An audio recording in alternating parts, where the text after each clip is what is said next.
Hey, what's up everybody, and welcome back to the SBL Season 3. We are on the playoffs.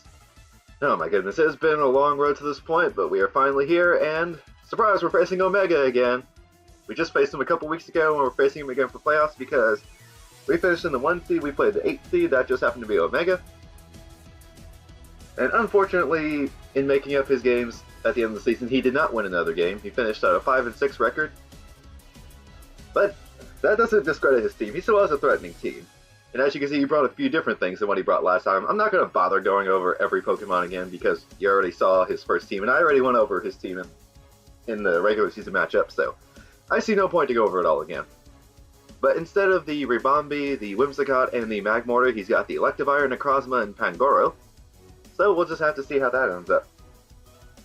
I still never brought Weavile, so yeah.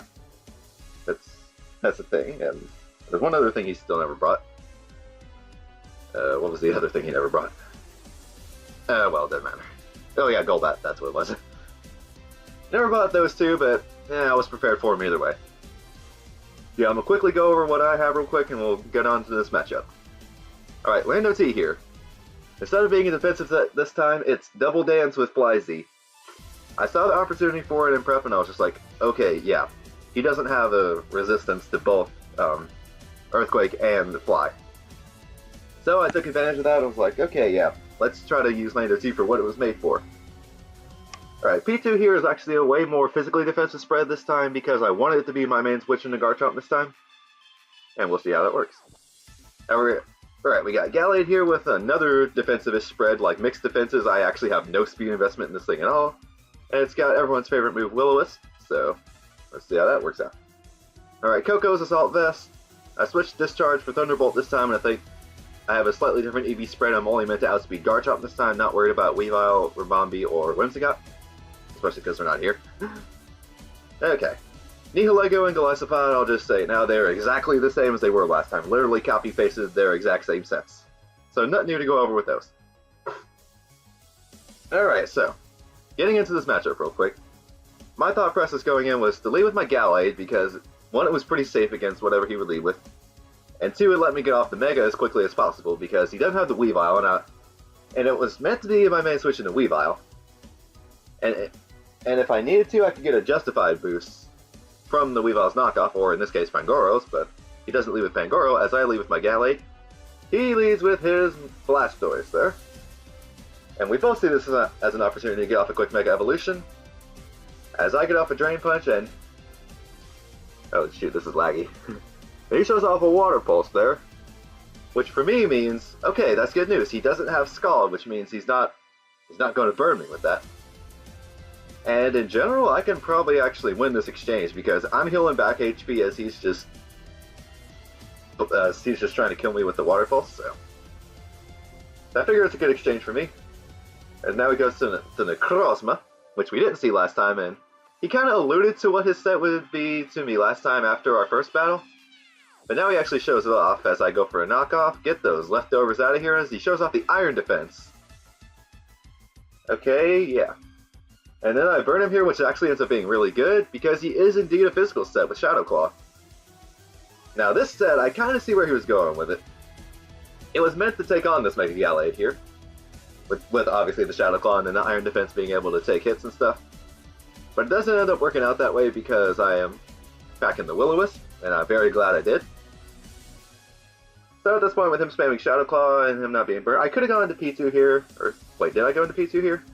I either went to that or Coco. I went hard Coco, because even burn, he wasn't doing a whole lot to me. And the Psycho Cut, thankfully, does not get a crit either time, because I go for Dazzling Gleam here. I didn't go for Thunderbolt because he could have easily switched in his Garchomp or his Electivire, and I just didn't want Coco to be a sitting duck at that point. And now here comes the Electivire, and yes, you can see me going into my Golisopod here. This looks like an incredibly stupid play at first, but reason being is, he was not going for an electric attack on my Tapu Koko. What I was predicting was Earthquake, because that would probably have killed my Koko this time because I didn't have a Shuka Berry. But he actually makes a good middle ground play and goes for the Ice Punch, predicting my Lando-t to come in. But what he doesn't know at this point is that I don't have a defensive Lando this time. And he switched out there because I figured he was probably scarfed, and the fact that he switched out was the implication there. As now we're able to get P2 in on Garchomp. You know, I'm sorry if this looks super laggy on the recording. I'll try to fix that for next time. And I went for Toxic, not expecting the Garchomp to want to stay in, and I predicted that correctly as this stupid pink thing comes in, and now Gallade's back in. Oh boy. And obviously he's not staying back in as he just gets his Blastoise back up to a reasonable amount of HP. And yeah, we're kind of back at square one here. Yeah. Because Golisopod is all vested, I figure he could take whatever hit. And the first impression, it does an okay chunk, and then the Dark Pulse gets me into emergency exit range, which of course gives me a free Koko. And yeah, we're just kind of back at this point, and now I think the Diancie comes in, and now more stupidity as I go for U-turn, and now I get my Gallade back in, and just kind of click the Drain Punch button. No, he clicks, well, I do click Drain Punch as he clicks Protect. Excuse me.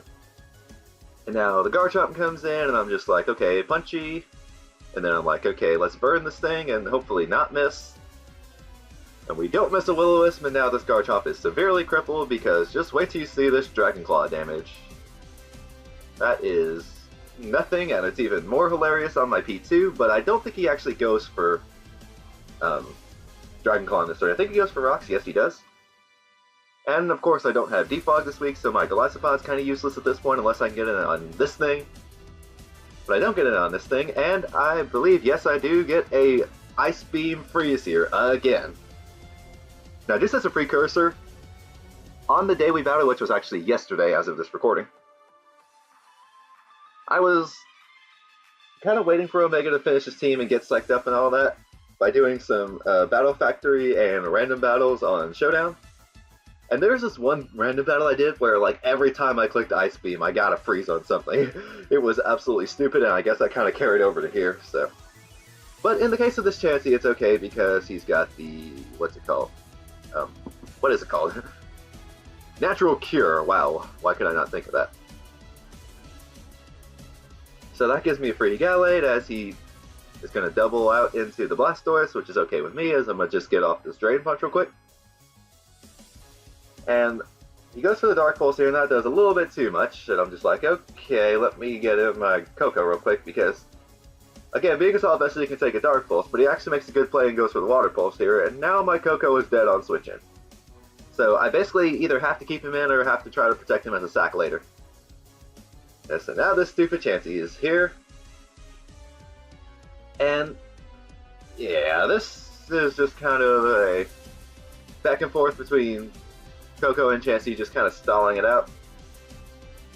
Well, he's stalling out with Diancie. I'm trying to get off as much damage as I can, but no, he keeps wishing, and then he keeps protecting.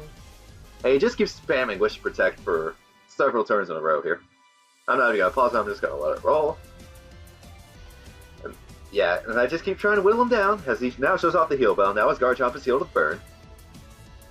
As, yeah, I missed the Nature's Madness this time as he gets up the Wish, and I think now I switch out my Koko and get in the Gallade for free. And just try to get a hit off on something. And it ends up being the Garchomp, I believe.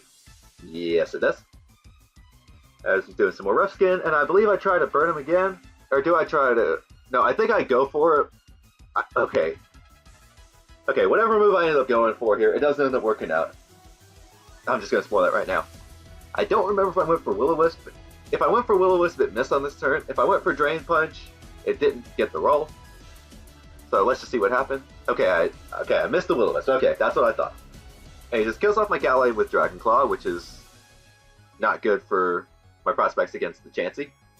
But now that gives me P2, and that gives me Recover. As now this pink blob of death comes right back in. And yeah, I think now I recover. Yes, I do. Okay, now comes the Wish. And I actually make a really good read here because I figured he was going to Protect after clicking the Wish. And so I figured I'd waste a PP of the move that had the most PP on P2 here, and that ended up being Discharge. It ended up working out for me because he goes into the Mega Blastoise, and because I'm an Analytic Porygon 2 this time, the discharge is able to kill, which for those of you that don't know what analytic does, it says on the description that it does more damage if you hit second. That is actually if you move second, which switching counts as a movement. So if your opponent switches out and then you get a hit off with the analytic, with the words, if you get a hit off after that, God, I couldn't say what I wanted to. It will get the analytic boost. So I was able to kill off the Mega Blastoise, and that is a huge relief to me. And now he goes Pang, and I just sack off my Coco here as we see what he's going to go for, and he's choiced it anyway. But he's not choiced because he goes for Bulk Up. And thank the Lord I was packing Dazzling Gleam on my Nihilego. So I just go for that, and that's a bye-bye thingy. Bye-bye Pangoro. And I get a Beast Boost in speed, but it doesn't end up mattering because he just goes back into this thing as I go for Stealth Rock. And again, trying to get off a little more damage if I can. I don't know why I went for Dazzling. Oh yeah, I went for Dazzling Gleam in case he switched into the Chompo. And I think at this point is where I went into Lando and said, alright, I've had enough. It's time to set up and win. So he goes for another Seismic. As I get up a Rock Polish here. And depending on what his move that he goes for here, as I get up a Swords Dance on the next turn, it ends up being Wish. So I do get up a Swords Dance here.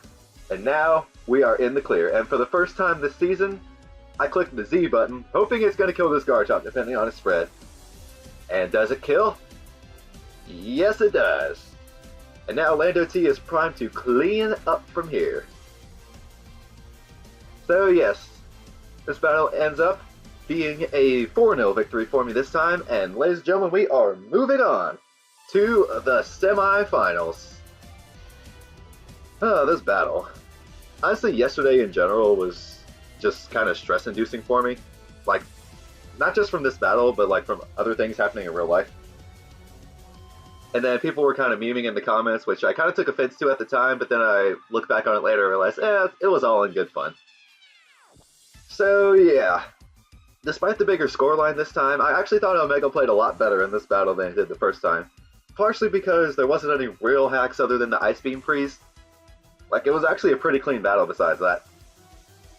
And yeah, like I said, I saw the opportunity for Lando to sweep, and finally I used Landorus Therian the way it's meant to be used with Z Crystals. And yeah, I've pulled off this Lando set, so let's see what else we can pull off in the next round, which, in the semifinals, I'll just tell you guys now, we will either be facing 4th seed Iron or 5th seed Yashu. Like, as of at the time of this recording, I don't know who we're going to be facing yet. So it's a mystery. Ooh. So yeah, look forward to that, and I will see you guys for the semifinals.